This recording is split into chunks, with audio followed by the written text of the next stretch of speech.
All right, what's up, everyone? It's Zach, and today I'm here with a very special guest. I am here with Claire Morawski. How are you, Claire? Good, good. How are Good. you? Good. I'm doing well. Thanks for asking, and thanks for taking some time to chat today. Yeah, it's lovely being here. Yeah. Claire is probably one of my favorite kinds of people because she's a foodie. She's really into food and does a lot of cooking and works at a restaurant. So food is kind of a just a big part of her life, which it is for a lot of us because we needed to live, of course. But Claire has a pretty cool background with that and just what she does. So I'm excited to dive in the conversation a little bit. But to everyone listening back home, do you mind kind of giving a little introduction of, who you are, what you're doing, your background, all that good stuff? Yeah, of course. So as you mentioned, my name is Claire. I'm a Michigan-born native. I grew up in the Clarkston area, and I've always been cooking since I was barely old enough to walk. So I've always been stumbling into the kitchen. So it's really grown from that little 3-year-old me bothering my parents while making a simple dinner for the three kids to now I work in fine dining and I have this very big, strong pursuit and love for all things like food and sharing that kind of creative experience and memory that go along with food. I love that. So you mentioned that you've been for essentially your whole life. Like, was that something that you kind of just got into yourself, or like is your family also big into cooking and food? But basically, I got into food not because of my parents, they're not the best cooks, um, but it was just something I was always drawn to. It's kind of how in superhero movies, the hero wakes up and it's like, yeah, I should be saving the world. And that's how I feel about food. I was just kind of born into this. Okay. I know that sounds kind of crazy, but it was one of No, no, those that's awesome. it was one of those things where instead of watching cartoons as a little kid after school, I'd watch Chopped or Iron Chef or Elton Brown and just kind of pursued the information myself because it was interesting to me and I wanted to know more. Yeah. No, that's really cool. It's always fascinating to me when people kind of have that like natural calling where it's like they just knew like this is the path that they were meant to take, or like this was what really they were passionate about. So it's cool that that was your experience. And yeah, I mean, I think like you come across people who they're like, oh yeah, it's been in my family for years, or my parents were big in this. But it's cool that like you're kind of having that like unique perspective and background of like it's just something that resonated with you and you pursued it. Absolutely. And like, I think I was very fortunate because my brother had a very similar feeling with his career. So I was Okay. able to watch how he pursued that and was like, oh, I can just do what I really want to do. Yeah. Awesome. Right. That is awesome. And now, when it came to cooking, is that something that you always thought like, okay, I want this to be my career, or was it more so like, I just love this. I don't really care if it's my job, but I just want to like do this and go all in on it. Oh, I mean, from the very beginning, I was like, okay, cooking equals world domination. That's the goal. Yeah. So it's been like my whole life. I Okay. eat, sleep, breathe, no pun intended, Yeah. cooking. Um, and it's just what I've always wanted to do. It's how I want to make money because that's hmm a necessity. And I want to share these like wonderful things that I have running around in my mind with people who want to experience them. Yeah. See, I love that. And like, for me, I'm really big into, health and fitness and working out and stuff like that. And I feel like myself and a lot of folks who maybe have the same interests sometimes get in that mindset of like food is just like a means to an end. Like it's just all it is like it's fuel. And it is, right? That is Right. what food is. But I think like we forget that there's so much more that goes into food. It's like celebration and it's experience, it's love. And I think that that's something that's like helped me a lot, just like change my perspective on how I look at food. It's not like just eat whatever because the numbers that are on the package or whatever, Right. but like to actually kind of like really just appreciate what I'm eating and putting in my body. Totally. And my current restaurant I'm at, It's Yeah. has a very strong food as medicine approach to it. And that's Okay. really advanced my train of thought. And because we want to provide world class fine dining to the Detroit area, but we also want to provide information on how food impacts your body, and like you can nourish your body, but you have to nourish your soul. Mm. And these kinds of experiences really offer, you know, soul nourishment and the celebration aspect of food, and going out to eat with your friends or your family is such a big thing. Like you can connect one dish in one place with a one specific moment and you'll never forget it. And I think that's Right. beautiful. It really is. And I mean, I think like even when I think back on my life and I think about like some of the best times or best experiences of my life, like I feel like it's involved food to some extent. You know, like think about like graduation dinner that I had, or, you know, the time that, you know, I went out after the Friday night football game in high school with all my friends, and we went to that, you know, dumpy diner and got, you know, a whole Exactly. bunch of greasy food. Like, you know, it's like it's just such a great way to bring people together. And of course, like with food, the cool thing is it's like there's so much different kind of like representation that you can have and just learn and appreciate different cultures, just from food. Oh, totally. And just the way you can experience someone else's whole story in one Yeah. bite.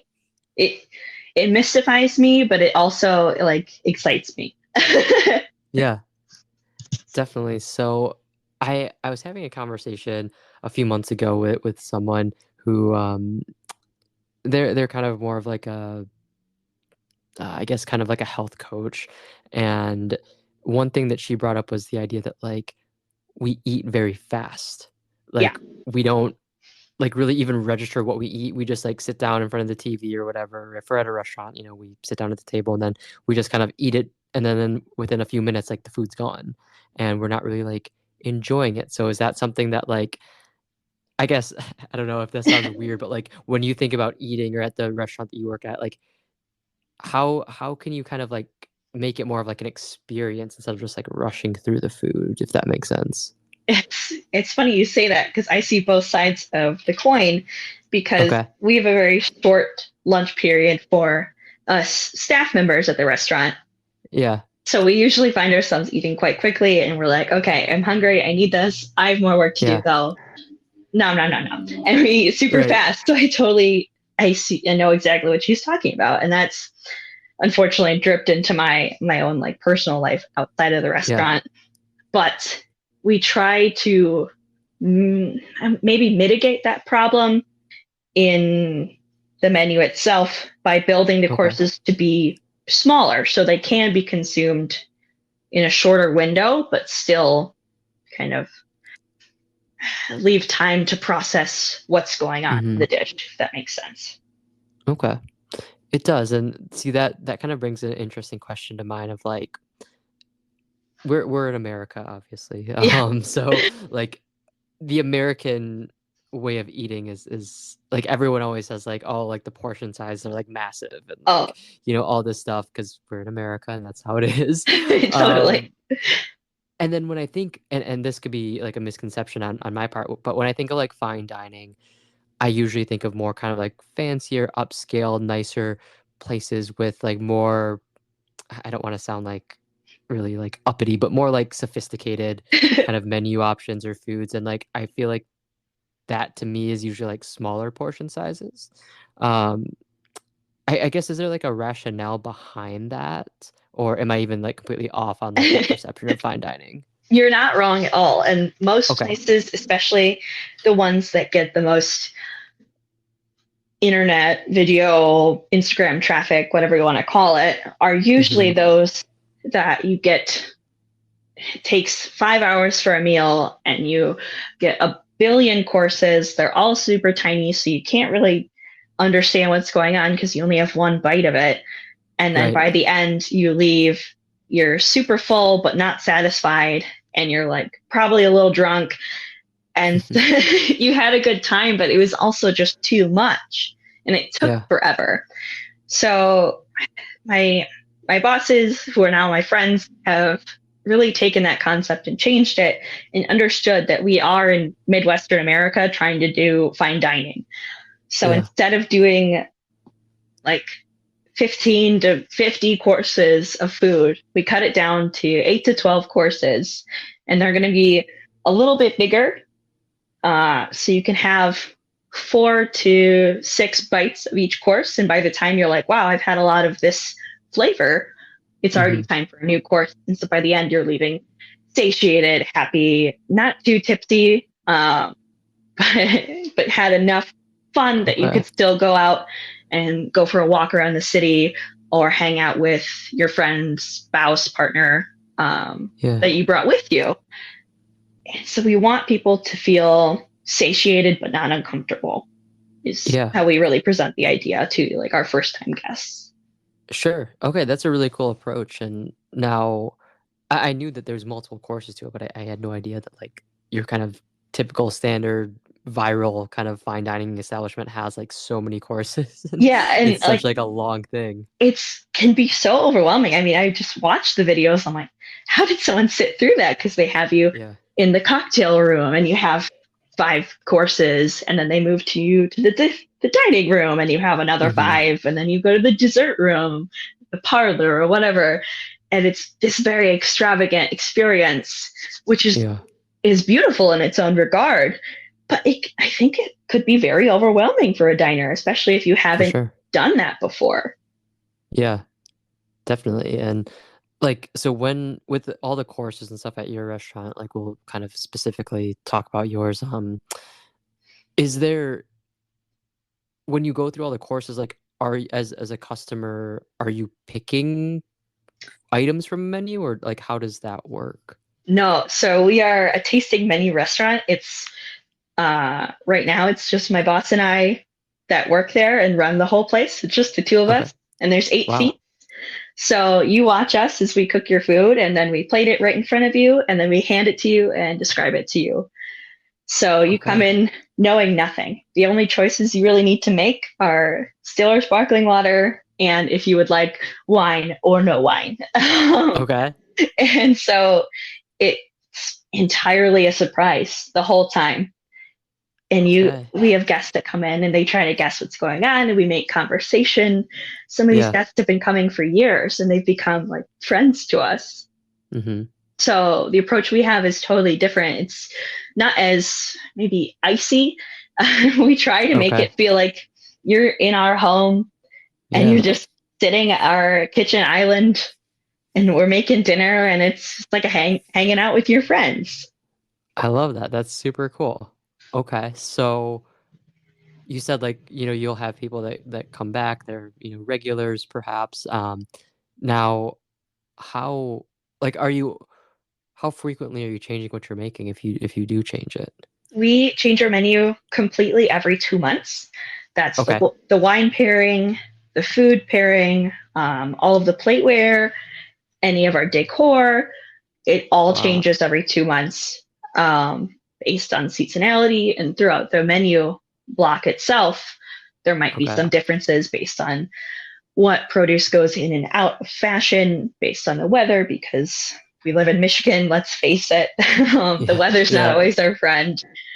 Um, and so we get these very short windows where it gives the two of us who are cooking it and serving it enough time to kind of really hone in and love the menu we're making. But we're Hmm. both guilty of getting bored really fast. So by the Sure. time we start to get bored of what we're making, it's already time to make new things. Yeah. And that offers Okay. people time to maybe bring back someone if they love the menu and they're like, oh, my mom needs to have this. She'll love it. Yeah. Or it's Okay. not that big of a gap, so they can come next time. Sure. Okay. And now you change everything completely every 2 months. Like how long or how much prep does it take to come up with the next menu and the next kind of like whatever you're going to implement in terms of like you mentioned like the plateware and all that stuff and the food, of course. Um, that's a very varying answer, I guess. Okay. Basically, like we have invested in a lot of different farms in Michigan and Texas. So they're growing Okay. cattle for us and Oh, wow. harvesting it for us. So right now, I'll spill a little secret. We have venison and elk on our menu. So that was Okay. something we put stock into a year or if not 2 years ago. So Okay. then we would have that for this current menu.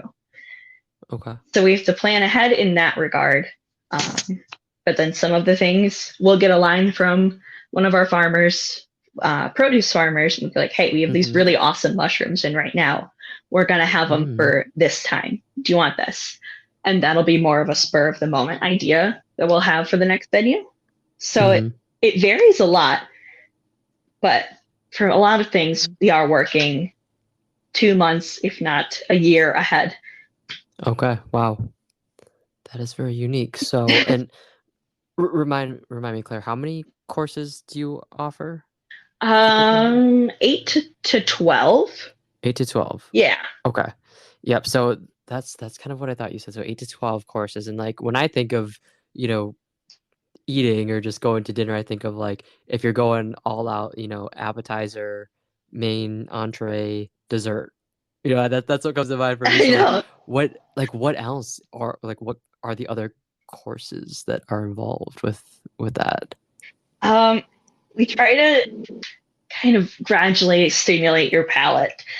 Okay. So your first course that we offer, we love doing something snacky. It's 2 to 4 bites max that you eat with your fingers just to kind of get you're sipping on a little wine, you're just settling in, and you've got a snack while you catch up with whoever you brought with you.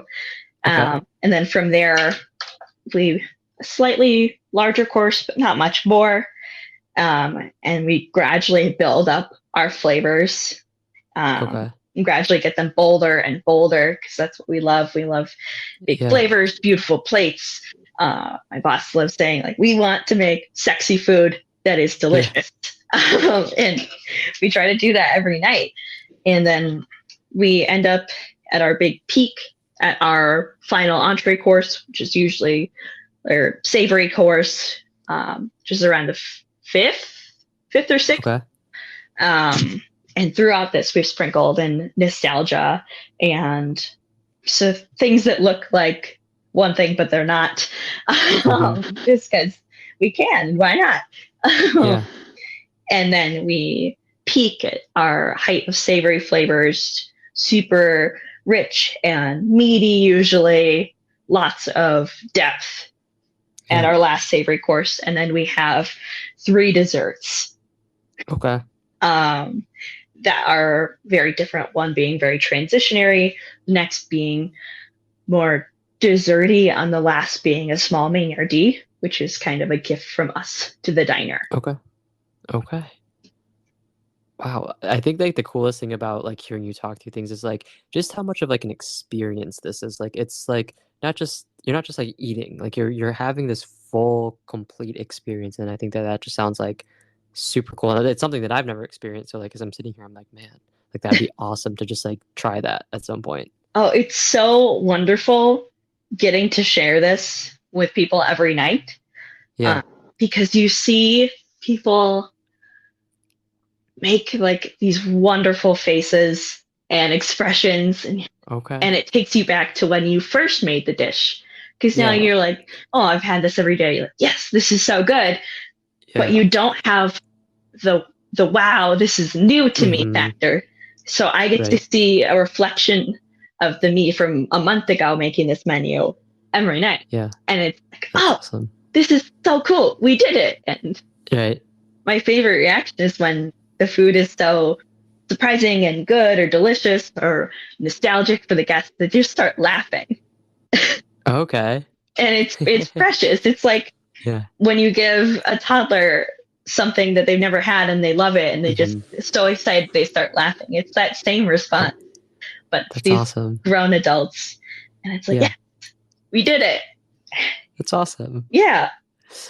So I kind of want to ask like the other side of that coin is like, with food, there's always kind of like picky eaters or folks who just like they really only like specific foods or maybe I think of like steak or something they only like it cooked like a certain way. So if you ever have like a diner and maybe they just don't care for one of the courses or just maybe they don't care for a couple of them, like as someone that's like preparing the food, like is it hard to not kind of like be disappointed by that or like take it kind of like even personally, or is it kind of just like, well, no, like everyone has their own taste. It's like it's okay. Yeah, it's still hard when someone's like, "Yeah, I don't like this. For me, it has too much X." And Yeah, you're like, "Oh, I thought it was good." But then you have right. to know that this one person out of the 25 we're feeding, whatever, didn't like it. That's For okay. sure. They're Yeah, allowed to. right. Um, and so, yeah, you have a moment where you take it to heart, but you realize that's okay because we don't like everything. They don't have to like everything. Right. And so you can't be mad for that long, especially when you have this big outpouring of love Sure. coming at you in addition to that. Right. Okay. That's good. I mean, I know that sometimes it's hard to like it's like that kind of, classic you get 100 positive comments and then you get one like negative one and then it's like hard to not just be like, oh man, like Oh, exactly. I'm so down over that one. But yeah, it's good to know that like you're able to kind of have that mentality of like, it is like, oh darn, but then there's so much other like positive reception. It's like, okay, this Totally. makes me feel better. Like we take a moment. It's like this guest. I can't believe they didn't like this one element on this one dish. And it's like, Right. whatever. They didn't like it, but we do. We're proud of what we made, and we Yeah. know how good it is. And so this Right. person is just pickier than we are. Yeah. Yep. So it's And that's okay, right? Like yeah, teach absolutely. yeah. You don't have to like everything, and that's okay as long Yeah. as you try it. That's all we Exactly. ask. Yeah. That's super important. And that's like for me, like I grew up very my family was very much like, oh, we find like one or two restaurants and like that's all we go to. So Yeah, growing up, I had a very basic, bland kind of palate and food experiences and stuff. And I think that also made me like not it made me pretty like hesitant to try things because I wouldn't be around my family people who would try things or like, oh, like, I don't think I would like that, so I'm not gonna try it. But now as I've, become my own person and everything, I'm huge on like I'll try anything once, like, because you never know, like it could be not for you or it could be the greatest thing you ever had. So I think it's like it's cool and important to try. And I think it's kind of cool that with your restaurant, like you don't really have a choice. Like you don't know what to expect. You're just gonna get something and like you kind of just have to go for it. totally. And I had a very similar like food perspective growing up. I Yeah. was so interested in all of this, but I mean, the restaurants 10 years ago, 15 years ago, when I was a little kid going out with my parents, it was not the same as it is even now in the same Yeah. area. So I totally get having a limited palate. Like the craziest thing was like Taco Tuesday. Right. And so just getting into high school, and I went to a tech program. I was there experiencing things that I never thought I'd be able to cook. And now I look back, I'm like, oh my gosh, little junior, senior in high school me would be thrilled right now. Yeah. Um, and so it's crazy how much you kind of have to force yourself to change your perspective, especially on food. Yeah. Because I mean, like, I hated Brussels sprouts till recently, so I get it. I understand what these people are saying, but you have to try it the right way in order to Yeah. get it. Yeah. That's a really interesting perspective. And on the topic of Brussels sprouts, I always hated those too. And then I started having like air fried Brussels sprouts, and I was like, wow, Exactly. I so mean, I'm good. not saying we should just fry things to Yeah, make them right. taste good, but like, Yes. it's definitely an option. Yes. Yes. It's never gonna be bad. Right, right. I'm with you. So, Claire, like we've talked about kind of like your restaurant and the dining that you provide and the foods that you make for all the diners and everything. But like when it comes to your personal life, like are you kind of always trying to make things that are, maybe a little more elevated or elegant? Or are you kind of sometimes finding yourself in like, oh yeah, I have like 10 minutes before I have to do something. Like I'm just gonna make a peanut butter sandwich and call it a day. It's funny you ask that because we get guests ask us this almost every day. Yeah. It is not as glamorous as you think for like being a cook or a chef, whatever you want to call yourself. Yeah. Our diet is not that glamorous. I mean, I eat the same thing every morning for breakfast. I go to work at the same time, and at lunch at work we have the same thing every day. We keep it very standard, very normal. Like we typically go like high protein, low carbs, high veggies, just normal food. I find myself having scrambled eggs and a chicken salad almost any day I'm not at work. Yeah. It's way basic. Like the only difference in when I cook myself a meal versus when someone else does is I know the restaurant hacks to make things tastier but easier. Okay. And so that's really the only difference. Okay.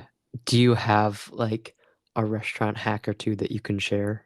Oh, of course I do. Okay. Like the two easiest things that I use pretty regularly is if I'm going to make like steak, if I'm feeling bougie, I Okay. put a dry cure on it, and that's just equal parts salt and regular sugar, and mix it Mm, up and put it on the steak. You could put this on chicken, fish, whatever. Leave it for 15 minutes, pat it dry, and cook it. It draws out the extra like water inside of the cut. So then it since the water's not there, the protein fibers are closer together, okay. and the fat is closer to the surface essentially. So you render out more fat, and it doesn't steam, it crisps up. And since there's a little bit of sugar in the cure, it caramelizes and it's super tasty. So that Okay. leads to a more tender, more flavorful piece of protein. And then if you're marinating, use some Uh-huh. sort of acid like Okay. vinegar, lemon, lime, even garlic works really well. Those are Okay. great for marinades. It tenderizes it. Does a similar Okay. thing as the cure. So those are my Okay. pro tips. And now with the cure, you said salt and sugar.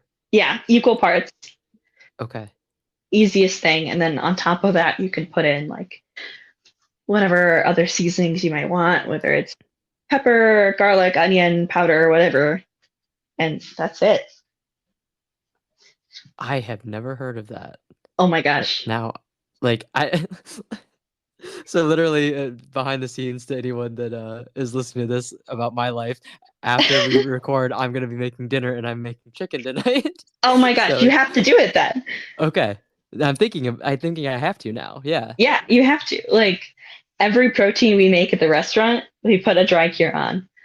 Okay. Um, some sort of dry cure or a brine, and it makes such a difference, but you Yeah. wouldn't even know. And that's half Right. the reason why restaurant food is so good, is because we take the time and just small amount of effort, really, Yeah. to pull the extra water out of a cut of meat. And it Yeah. totally improves the flavor. Okay. Okay. So I get salt, equal parts salt and sugar, and then like is it and sorry if this is a dumb question, but am I like coating the meat or just like Just sprinkling it on?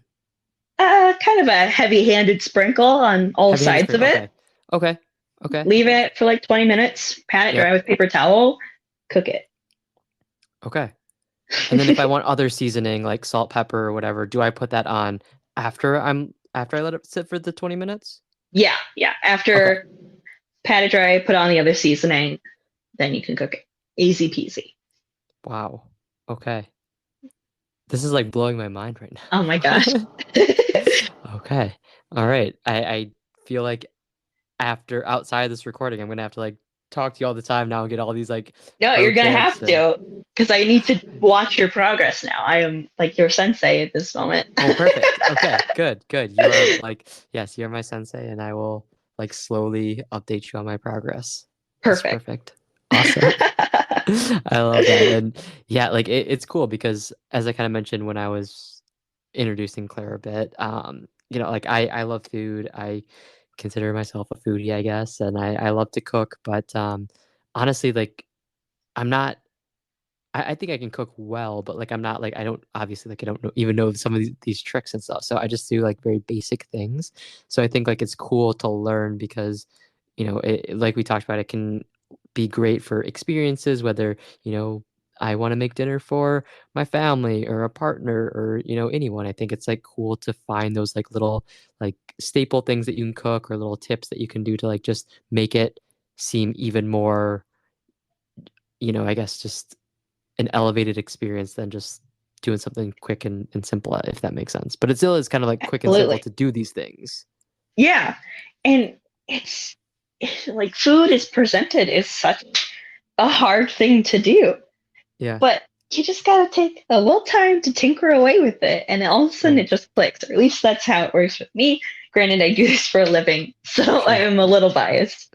right, But all you have to do is, Google like how do I make chicken more tender, and like so many options come up from people that have asked the same question, and I think it's really right. cool that you can find so much inner like information so fast. Yeah, definitely. Now, kind of, you mentioned how just there that like you can do research and look things up and kind of find ways on how to, accomplish certain things when you're cooking. Outside of that, like, have you had any or a lot of like formal training or anything like that, or how have you kind of gotten to the skills that you have now? Yeah, so actually I have in high school I did 2 years at a tech program, so I'd be there for half the day Okay. cooking, learning how the basics of baking and savory cuisine, as well as some of the like front of house service Hmm. staff steps. So I spent 2 years there. That was awesome. Literally highlight of my high school career. um, and then after that, I moved on to culinary school, and I went Okay. to the Culinary Institute of Michigan, and that's in Port Huron. And I think they still have a Muskegon campus. Okay. And I spent 2 years there, and it was awesome. It was very hard, but it was awesome. Any way that I could find more information, I would. I'd be Hmm. in our really tiny library reading books. I spent time competing there up until the pandemic had us close. I was competing regularly in multiple events. It was awesome. Okay. Okay. Very cool. And like, so when you say competing, like the first thing that comes to my mind is like all like the cooking shows, right? Like Yeah, Chopped or like the Gordon Ramsay shows and stuff like that. Is that what actual like competing is like, or is that just like super hyped up television production? it's very much dramatized, but it's not completely wrong. Okay. Um, so there are some things like for the professional categories. There are things like the Chopped mystery basket Okay. aspect. It's done a little less dramatically. I don't think you have Sure. to tell the traumatic backstory when you're at the competition. Right. Um, but in Chopped, you certainly do. It helps with views. Yep. The competitions I was in, I would spend a month or so designing dishes instead of doing it very much right then when when the camera would turn on. Hmm. So the length of time spent working on what you were presenting is a little different than in TV, but Okay. the intensity is there as a Sure. competitor for sure. Um, it's Okay. 1 hour, but it's the most terrifying and exhilarating hour of your life. Yeah. And Okay. yeah, I mean, it's very, Interesting. very similar to a cooking show Yeah. in that way, though. Okay. Gotcha. And I guess like thinking about cooking shows or anything of the sort, is there any like if you could if you could learn from or spend a day with like any chef, like do you have one that like you'd want to Oh, like pick their brain or absolutely. spend time with? Yeah. Okay. Um, I grew up watching and loving Elton Brown. Okay. Um, so I would love to just have a cup of coffee with him and talk food science for Okay. a whole day. Um, he has such a vast knowledge on food and how it works and how to present it to people who don't do food Right. for a career. And I think it's awesome. And then I think any person in the industry would at least meet Anthony Bourdain, if not hang out with Yeah. him and see, because he has such an interesting perspective. I mean, rest in Hmm. peace. But I have a couple of his books, and they're really, really well written and really Okay. exposes some of the cool depths of the industry. And he saw a lot of the kind of darker side to the industry. Sure. So it would be cool and not a fun cool, but Yeah, just like a very interesting and probably yeah, powerful too. absolutely. Okay. And now you kind of mentioned, potentially some of like the darker sides of the industry, and such. And I have a couple friends who either were in the, culinary industry or they still are, and they've mentioned just like high stress, a lot of burnout, just that it can be very tough. So I guess from your experiences, like, is it like kind of what I've heard or what maybe others have heard about it, or is it kind of something like it just depends on the person and the situation and what you're specifically going for? Or like, how is the industry, I guess, as a whole? It is hard. Okay. No ifs, ands, or buts. It doesn't matter how beautiful or sexy you make it look, it's hard. And that challenge varies place to place. The restaurant I was at previously, it was just so high volume, and I was in a management position there, so there was so much staff turnout. I was doing a Yeah. manager's job, but I was also cooking one or more stations, and then I also had all these other obligations I needed to attend to. Hmm. And so that was exhausting. It's like several months, almost a year of my life that I just don't even remember because I was so tired, Yeah. which is crazy. And now I absolutely adore where I work right now. It's the best job in the world, in my opinion. Hmm. But that doesn't mean I don't get tired. That doesn't mean Right. I'm like, wow, I've talked to 16 people in 4 hours. This is tiring. Sure. um, and I think that's one thing that has been presented to kind of any field that really touches on arts or even just outside of the norm of the 9 to 5 typical office type job Hmm. is saying you're tired or you want to take a break is such a crime. Where it's like, Yeah. well, you shouldn't have done this job if you didn't want to be tired. It's like, no, no, no, no, no, no, no. I still love what I do. Yeah. I just am allowed to feel a little burnt out sometimes because I am still a person. Totally. Yeah. And that's definitely one of the hardest parts is like people who've never done this job saying it's either easy or just not understanding. Yeah. Yeah. That'd probably be challenging because it's like, oh, like I cook dinner every day. Like, how hard could it be? And it's like, well, Right. a little different. Exactly. Like I make the joke at work. I'm like, I did all my work dishes and now I can go home and do home dishes. Oh my Awesome. God. Yeah, and I was gonna say I enjoy cooking, but the dishes, oh gosh, I cleanup is know. like the worst part. Absolutely. And like we're fortunate to have a very streamlined process between the two of us at the restaurant. But Yeah, that doesn't mean it's not hard. right, exactly. Yeah, Um just because you have a good process or it's efficient, like doesn't mean that it's not just like annoying or not fun or difficult. totally.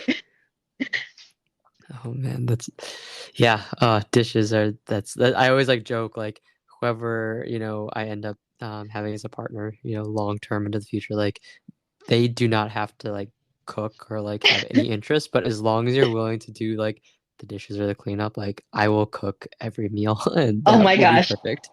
Trust me, I get it. Like I'd rather cook dinner after work at home Yeah, for someone I like care about than do the exactly. dishes. I know, right? Yeah, And I gosh. mean, I am like solo dolo living right now, which is Yeah. totally great because I work weird hours anyway. But then I get to do the dishes. I'm like, all right, who's doing dishes tonight? Nose goes, and then it's just me. I'm like, Oh oh, I man. guess I gotta do it anyway because my dog Yes. doesn't do them when I'm away. So rude. You know, yeah, like what the heck? Your I dog know. I'm needs like, to come on, really man. step it up and You're not like paying rent. You can't I just know, like do some dishes.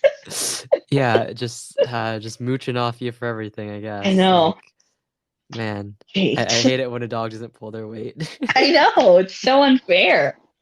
Right? Oh Supposed man. to do? Pet you? Jeez. Right. Doesn't make up for this. There you go. That's so funny. But yeah, I'm with you. I'm in the same situation. Well, I don't have a dog, so I just You can borrow poke mine. around He's and he's okay. not very helpful, but you can borrow Sure. Perfect. Perfect. At least I'd have the company. But yeah, I'm in the same boat where I come home, I make my food, I sit at my kitchen table and eat by myself, and I'm like, all right, now I gotta go clean up everything by myself. it. Exactly. It's like, oh, thanks for dinner. Oh, no problem. It's like, Yeah. oh, gee, like looking in the mirror at yourself. Like, oh, good job Yeah. today. Maybe that's the answer. I put a mirror on like the wall, like next to my Perfect. kitchen table. So then, like, I just look at myself when I'm eating, and it maybe makes me feel like I have company. It either makes you feel less lonely or you'll feel really subconscious, like self-conscious about how you eat. I don't Yeah, I, that's I true. haven't tested it, but I think I'm just afraid to test it. Okay, so I'm gonna work on like you're my sensei for like teaching me cool food hacks, and Okay. you can test the theory of eating in front of a mirror, Oh, perfect. and then we'll Man, report back our results and findings. perfect. Yeah, I feel like Perfect. I got the short end of the stick on that one, but it's Yeah, I think fine. you did, but you know that's okay. Like, Okay. Yeah, it's fine. I'll let you know. okay, perfect. Yes, and to everyone that's listening, that's like super super curious, part two will be here, and we'll give you updates on both our. Perfect. I can't wait. That'll be the Awesome. best part two ever. I love You're it. gonna be like, Yes. oh, I made good dinner. I'm like, well, I realized I eat weird. Yeah. Give the people what they want to hear. They want to know, I hope so. these burning questions. Yeah, we'll actually be doing daily Instagram reels with how we're doing. There we go. Yes. Fantastic. Fantastic. Oh my Oh gosh. man.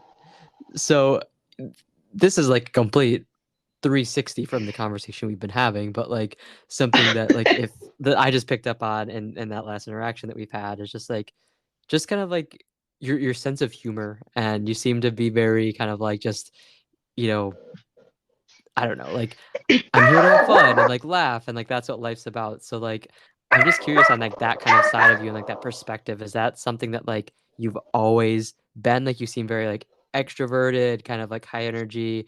Is that just a part of you, or is that something that like you've kind of come into over the years? I was just like stone cold serious for a really long time. Okay. Probably until like halfway through college. I had a plan. I just stick to it. I'm gonna make food for a living, and I'm not gonna care what everyone thinks. And that's just because like, where I went, you were either gonna be an engineer or you were gonna be a teacher, and those are your options. Okay. And I was like, I'm gonna not do either of those, and that was a lot, a fair amount of ridicule. And so Mm, just stuck my nose down and took everything to do with food so beyond seriously because I needed to prove these people wrong that I could make awesome food and that would be a super cool career for me. Um, and so it wasn't until kind of the world fell apart for everyone in with the pandemic that I was like, yeah. wow, I should just let some stuff go. um, and like it took a couple crappy jobs to get me where I am now, but it just it's an interesting transition. So now I'm very much going with the flow. I'm still very picky and Hmm. particular and like I like a plan, but I'm also just kind of down for whatever. And I've realized that in this industry, if you can't just let things go, you're gonna like have a heart attack. Yeah. Literally, metaphorically, you just got to be able to take a deep breath, be like, all right, this is what happened. You got to laugh things off, because if you don't, you're gonna go crazy. Yeah. Mm. That's very powerful. Just like the idea of letting things go, and I think it's so hard, and we all struggle with it. And if Oh, you don't, I don't absolutely. believe you, and you're lying. But Exactly. it's so hard, but it's so important, and it's just like when you can kind of like start to learn how to let go, I feel like it just like it feels literally like a weight's been lifted off of your shoulders. It changes your character. Yeah. Absolutely. And I've always been kind of a cynic just because I just can't hold myself. I don't know. And I still am, but I try to have an optimistic side of like, well, these three things might have gone wrong today, but there's still a whole day left. Yeah. And it's hard to do that. It's hard to bring that energy of like, yes, things are going wrong, but that doesn't mean everything is ruined. Right. And that's something I just have had to work on, and I still struggle with because I'm human, unfortunately. And just having to find outlets has been really helpful as well. And like I'll keep referencing back to the restaurant I'm at because I love it so much. Yeah. But it's the most peaceful place I've ever worked, which Okay. sounds inaccurate because it's a restaurant, but it's just my boss and I being buds, making food, hanging out with some guests, telling them about the food, and then we go home and it's awesome. There's no toxicity, there's no stress, you don't have to worry about someone talking crap about you. Yeah.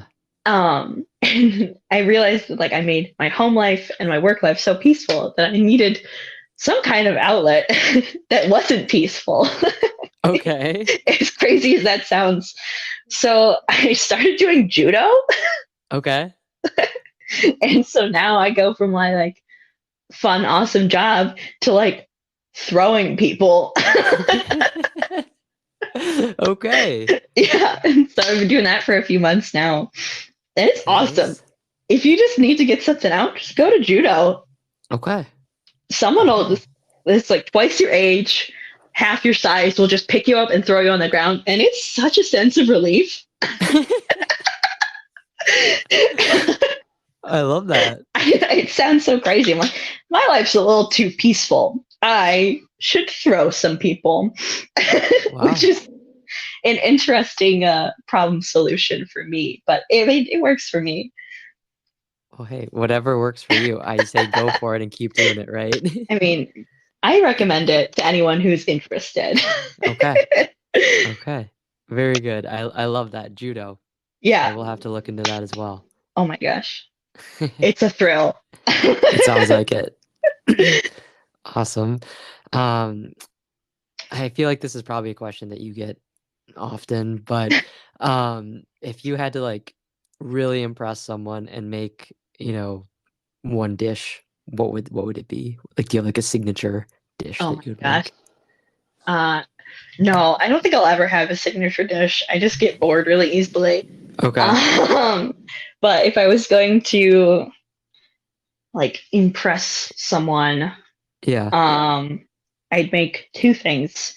One, I love making really cool salads. Okay.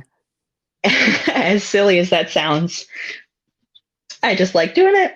It's super yummy, and Yeah. everyone underestimates salad until they have a good one. And then I would follow that up with probably like handmade pappardelle, which is just a wide pasta noodle with either rabbit or short rib ragu, and it would be awesome. And probably get some good wine to go with it.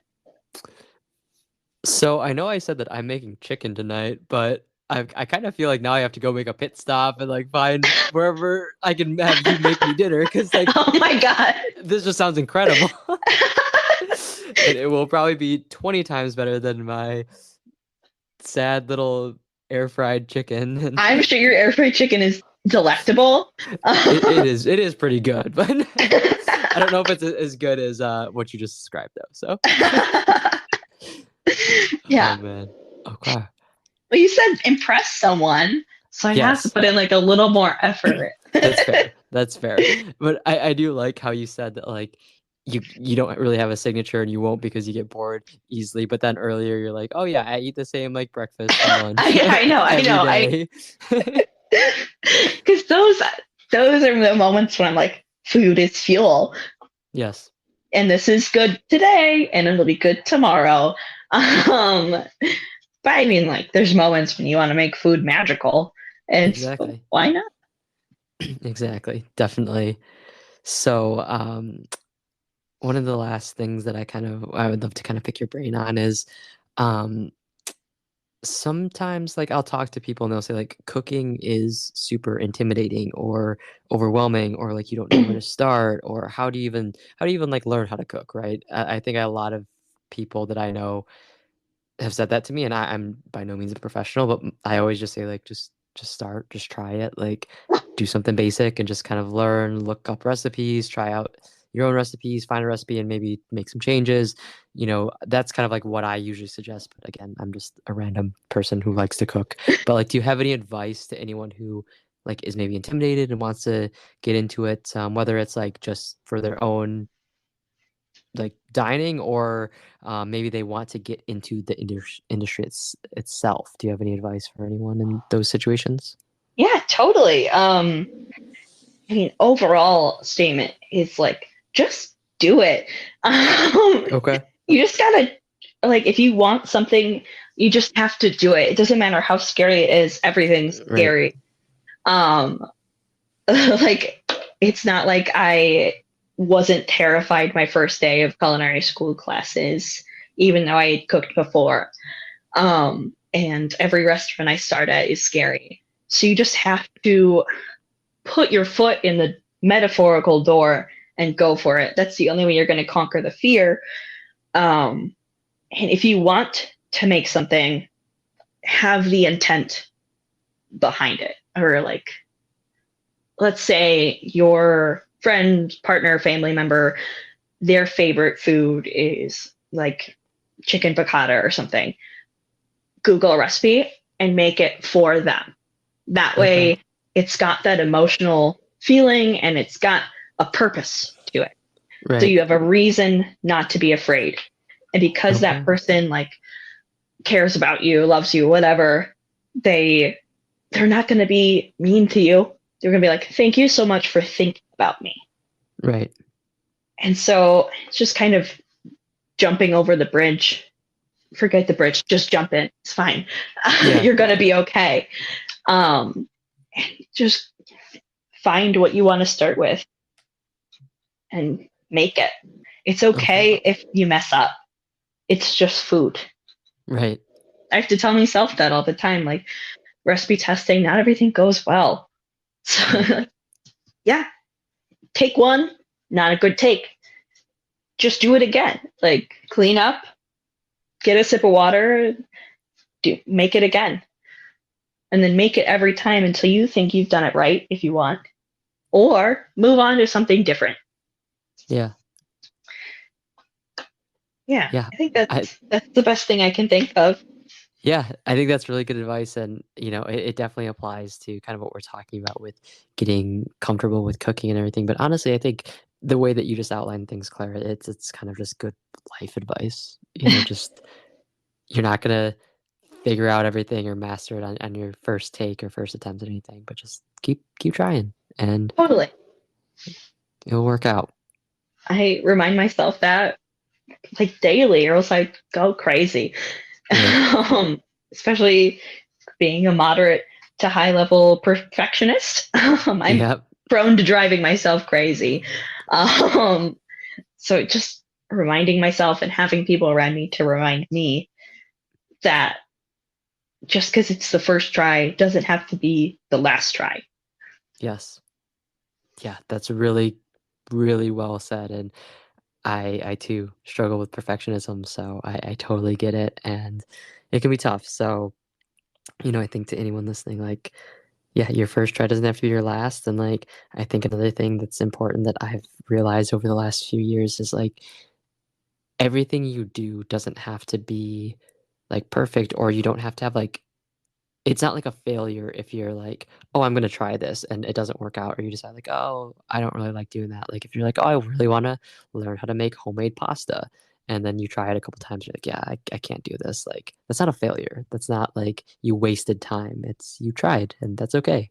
Like, you don't Totally. you know? Yeah. Absolutely. And it's like, just invest into yourself. If you're Yes. interested in something, and I think our society has a lot of interest in making hobbies profitable in some way. Yeah. So you just have to be able to have something you enjoy doing, regardless of if you're good at it or not. Maybe you like baking, but you burn the brownies every time. You Yeah, still had fun. exactly. You can still eat the middle of the brownies. Right, right. And so I think just not being afraid and letting go of that fear that you have to be great at something you want to try.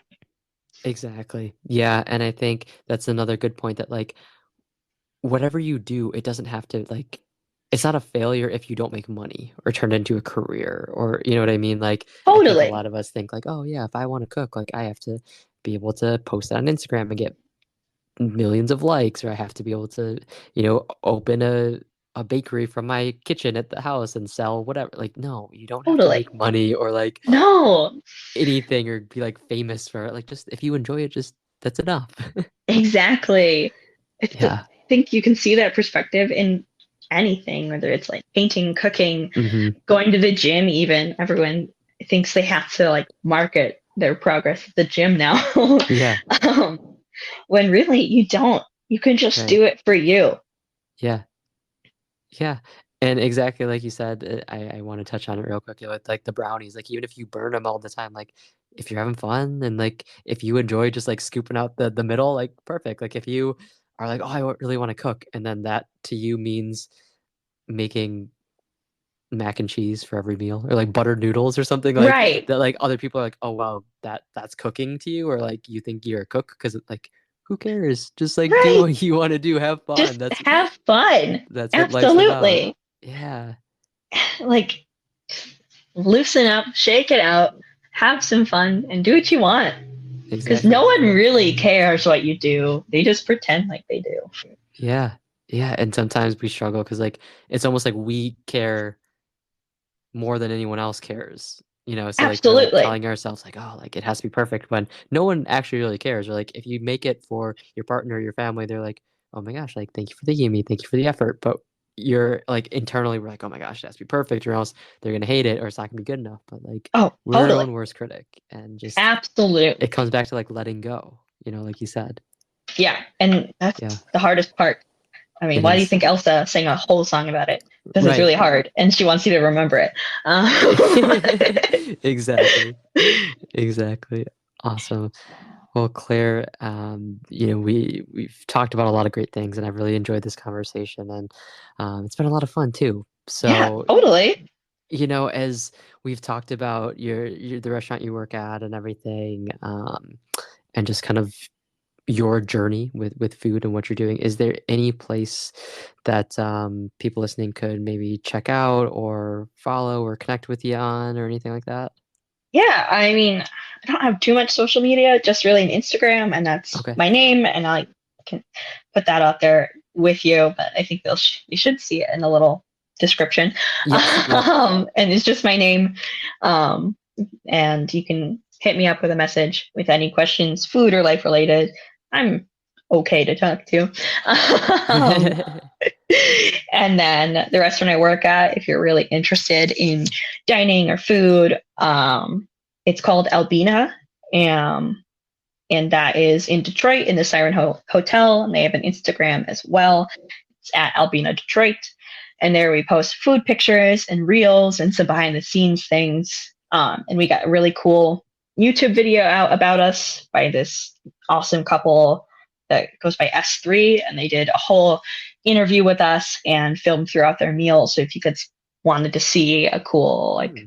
little video of what you might experience while you're there Yeah. with us. I totally recommend checking that out. So yeah, that's all Okay. I have. Perfect. Yeah, and I will put everything that Claire just shared in the description of the episode. So just go down there and you can find her Instagram and also the Instagram for the restaurant. So yes, definitely check both out and reach out to Claire. She's a great person to talk to if you have questions about food specifically or just the industry. She's a great resource, but also if you just want to say what's up, she's definitely a cool person to connect with. And then for the restaurant, yeah, definitely. I want to check out that YouTube video now and see kind of what to expect and just check it out. But I definitely hope to make it out there sometime in the near future to try out the experience for myself. Because Yeah, like again, it sounds like a great experience. that would be awesome to have you. Awesome. Well, I would be honored. And, again, thank you for your time. And just, is there any like last thoughts or words you want to leave the people listening? Oh my gosh. Well, first, I really appreciate the invitation to come and chat with Yeah. you. This has been so fun. Um, any last words? I mean, just do what you want. That's the rule I abide by. Be yourself and do you because no one else can. Yeah. And that's it. Okay. I love it. Yeah, I think that's a great way to end it and a great message to really let sink in and to embrace. And yeah, thank you for your time. And it's been a pleasure having you on. And we definitely will do a part two at some point so we can Oh, give perfect. the listeners all of our results Oh, of and course, of course. We have our to. various homework. Yes, exactly. Yes, But no, I'm super happy that you've, really been able to step into the career that you've always kind of dreamed of and you've really had that passion for with cooking all your life. And it sounds like you're doing some really awesome things at the restaurant. And genuinely, I do, want to make it out that way and check it out and, to support a local business and to support yourself and just to kind of see all the great things that you're doing there. It's really cool to hear about and to be able to experience it. I think would be, one of those great just ways of food kind of like we talked about uniting or bringing people together or just creating that experience that goes beyond just filling up your stomach. So it's totally. really cool to hear about everything you're doing and I'm excited to see what the future holds for you. Thank you. I hope that we can feed you sometime soon. Yes, definitely, I would love that. Awesome. Well, thank you again, Claire, and we'll talk soon, but have a good night. Awesome. You too. Thanks. Bye. Bye bye.